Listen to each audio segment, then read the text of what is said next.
شروع اللہ کے نام سے جو نہایت مہربان اور بے حد رحم والا ہے۔ قرآن پاک میں اللہ تعالیٰ نے ایسے اطاعت گزار بندوں کی صفات کا ذکر کیا ہے جن سے وہ محبت کرتے ہیں۔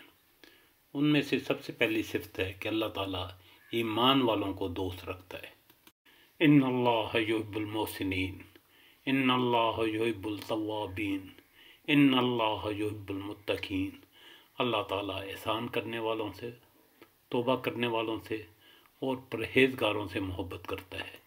سورہ عمران میں فرمایا گیا ہے کہ ایسے لوگ جو ہر حال میں اپنے مال خرچ کرتے ہیں، خواہ وہ خود بدحال ہوں یا خوشحال، جو غصے کو پی جاتے ہیں، دوسروں کے قصور معاف کر دیتے ہیں، اللہ بھلائی کرنے والوں سے محبت کرتا ہے۔ ایسے نیک لوگ اللہ کو بہت پسند ہیں۔ واللہ یحب الصابرین، یحب المتوکلین، یحب المقسطین۔ اللہ صبر کرنے والوں کو، توکل کرنے والوں کو اور انصاف کرنے والوں کو دوست رکھتا ہے۔ اللہ تعالیٰ پاک رہنے والوں کو پسند فرماتا ہے۔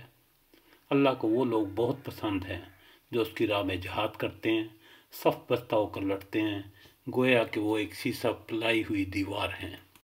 رب العالمین ہمیں بھی ایسے اطاعت گزار بندوں میں شامل ہونے کی توفیق عطا فرمائے جن سے وہ محبت کرتا ہے۔ آمین ثم آمین۔